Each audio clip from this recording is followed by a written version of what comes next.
You know what? Ohana means family. And do you know what Thank bears you. do? They stick together.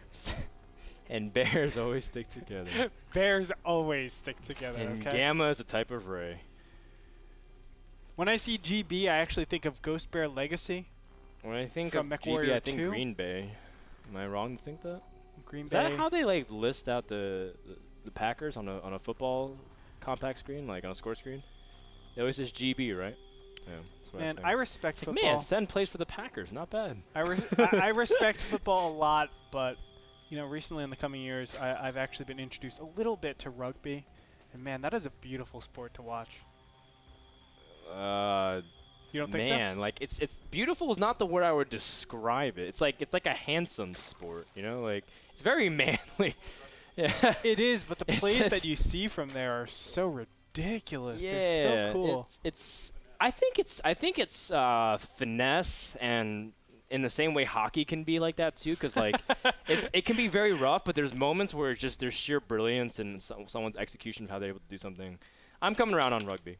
It's nice. My friend plays rugby. She's like a big she's like the manager of the rugby team on the University of Utah, and apparently they're really good. So Utah she rugby? convinces me that they're very good, so I'll believe her. Yeah, is that true? Clutch? Is that? Yeah, that is true. Yeah, they have a sick rugby team. See. Now let's go ahead and introduce our players on. All right.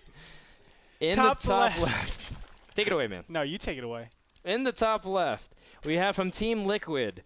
It is Zenio. His teammate fell in the previous match we just saw, another Zerg from Liquid, but maybe he can be the Liquid Zerg that advances. But thankfully, his teammate also won All right. the last match. So it's like good and bad omens at the same time. So it's like a neutral omen. It cancels it out. Yeah. So we're good. It's just a regular omen. In the bottom right, we have from Team Gamania, also known as the Gamma Bears, it's Sen from Taiwan. 4th place at the BWC. The farthest advancing foreigner at a Blizzard event yet again.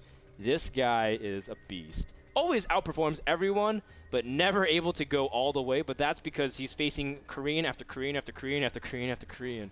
And finally, someone's able to stop him. It was Parting. Ferdinand, I feel cheated, by the way. Parting said he would actually give us The his secret? secrets. Yeah, he did. Barely. Did you see what I wrote on Twitter? No, what did you write? We asked him right afterwards. We basically, Parting had to do like 3 interviews. He had to do Yeah. a Chinese one for media, he had to do a Korean one, and he finally got to the English one. And immediately Monk, quick shout out to him, by the way. He writes awesome guides on Team Liquid. And he asked great questions. He by did. the He way. did. He asks. He's a brilliant interviewer. Very critical mind about Starcraft 2. He loves watching the game. Great analyst too. Monk asked him, you know, what was your secret to the 1-1-1 build? You know, the Parting Sentry Immortal all in. And after like, you know, thinking about it, and he answered. Parting said, well, the secret is that there is no big secret. I just have a better build order. I position better. I have the best Warp Prism control. And from there, I'm like, Yeah, I you can't said argue. It was better micro. Yeah. It's not a secret. It's not really a secret at all. There's Everyone nothing knows it. secretive about I that. think $100,000 knows it too. Touche, Ferdinand. Yeah. Touche. Already we see a little bit of a deviation. Zenio going ahead, getting a Baneling Nest. Do we have one from Sen? No. What does that mean normally? It means he's going to have a lot more Zerglings out in the field. You need to have Zerglings out in the field to really pressure your opponent and make them kind of not go down that road of being aggressive. You can keep your opponent inside their base and really know they're going defensive Banelings. You don't actually have to make a Baneling Nest. Now that's at the expense of a little bit of economy in the early stages, but if you actually play it out right, you can actually put so much pressure that they overmake Zerglings, and then you can get ahead in that drone count. And I think Sen would really like to gear up for Mutas. He loves Mutas in ZVZ. Almost to a fault sometimes because it becomes a little bit predictable. But Sen played ZVZ brilliantly also at BWC. Now the Zerglings from Zenio do get in, but he sees no Spine Crawler, sees no immediate tech at the natural, like no Evo Chambers, no nothing. Yeah. And that's going to alarm Zenio. He's like, well, wait, he's being greedy somewhere. Like, he has nothing. That's correct.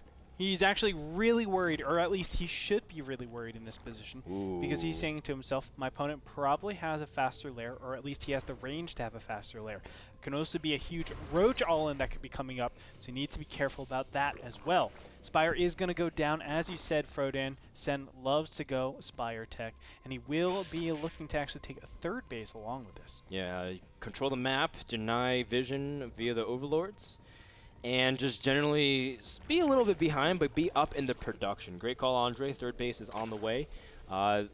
Sen has really nailed down the 7 to 8 Muta transition into Infestor Roach and be able to defend any kind of counter pressure while denying his opponent's base. That'll be the name of the game. Zenio, of course, we all know him as a Roach-based player. This is the map where we saw the NASL Classics that Day 9 actually had, which is a subscriber exclusive. You guys can pick up the pass, by the way, for $15.99. Or $12.99 if you use Season4_Frodan. Or NASL S4_GreyTorp.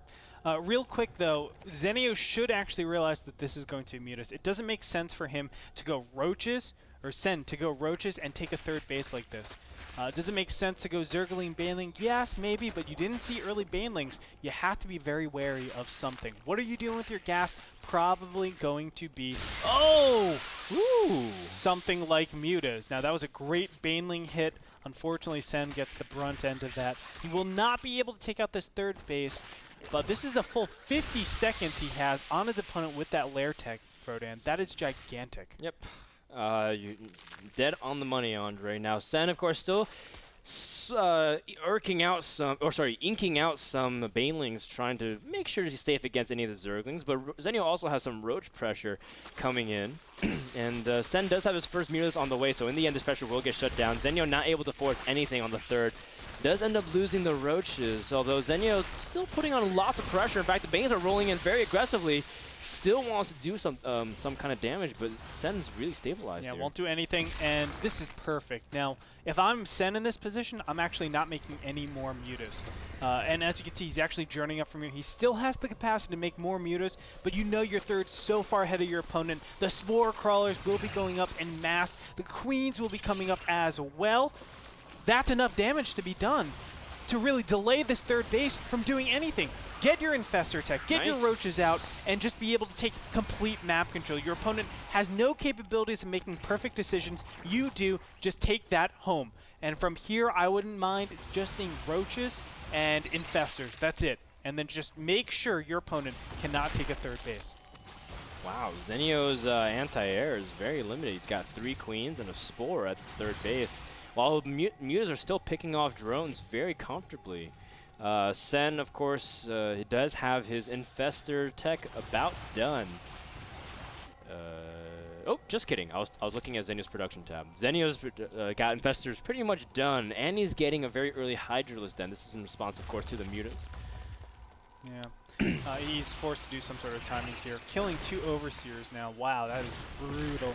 You really want to keep those Overseers alive just because of the Changelings, and of course in certain situations you can actually use that contamination, which is so important.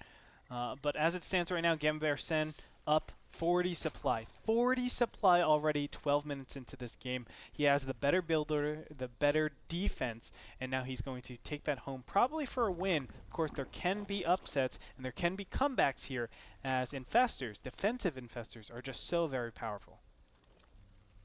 Sen doing a good job, also just not getting too greedy with the Mutas, darting in just a little bit at a time, sending 3 Mutas at once just to test the water, see where Zenio's Infestors are. Are they out? How many does he have? Does he have any, in fact? Zenio still keeping all of his Infestors out into the natural, trying to move in. Sen balling it up, but he will get out. Very nicely done while he's able to mass up his own Roach count. Now his upgrades are pretty far behind, but he's just got so much supply. Look at it. Oh my 180 God. to 110. Now 120. Good Lord. And he's going to dart the Mutas forward, making sure that those Infestors aren't getting the best possible position. So that way he can actually micro his Roaches to not really take a lot of fungal growth damage. Andre, last time the guys met, it was close on Ohana, but I don't think this is going to be close at all. Beautifully done, darting forward, making those Infestors really, really difficult to actually push out here. Oh, contamination on the third. Wow, Sen just doing everything he wants to. GG. Aw. And Zenio taps out. Sen takes game number 1 in dominating fashion. Beautiful build. My goodness. I mean, that's how you punish, or you can punish, defensive banelings, especially with Zenio not really checking early enough to see what his opponent was going. Having all those Zerglings on the map, it really establishes map control, which makes it a lot harder to move across the map, especially when you have banelings formed up all the way across the field. That's a very long walk. You have spine crawlers, you have queens, there's a lot you can do. That's why sometimes in ZVZ, it's better to be a little bit more aggressive than to always stay super defensive, because those banelings, it actually put the lair 50 seconds behind Sen's lair. That's right. And as a result, Sen had an overwhelming advantage, ran it all the way.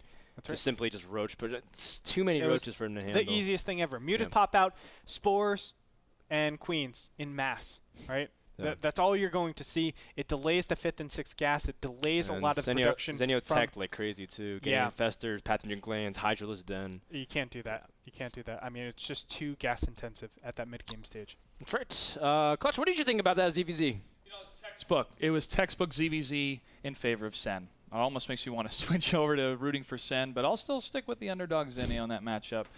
You know, especially on Ohana, seeing that Muta playstyle. I loved how Sen didn't fully commit the Mutas. He didn't like, I'm going to kill as much as I can, and that's fine. It's like, no, I'm going to poke around, see what's there, move back, and use them later in the fight. It was very textbook.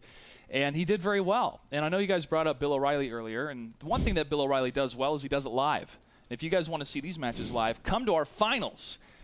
December 8th and 9th in Long Beach, California. You guys can get your tickets, nasl.tv/p/S4 finals. It's going to be a blast. And hopefully, one of these players is going to make it to the top 8. We'll see. Clutch, if this was PG-13, I'd use my one F-bomb right here for that Bill O'Reilly statement. But it's not PG-13. That's not PG-13. No, this is PG-13. This broadcast, try to keep it that way. That's right. But you know, Twitch, one of our broadcasting partners here, they help make esports a possibility, and we keep it clean for Twitch because we have a bigger audience, a better audience, an audience that caters to the family. And what better way to spend time with your family than to eat Thanksgiving tomorrow and watch us, because we're going to be live. It's going to be awesome. Thank you, Twitch. Couldn't do it without you.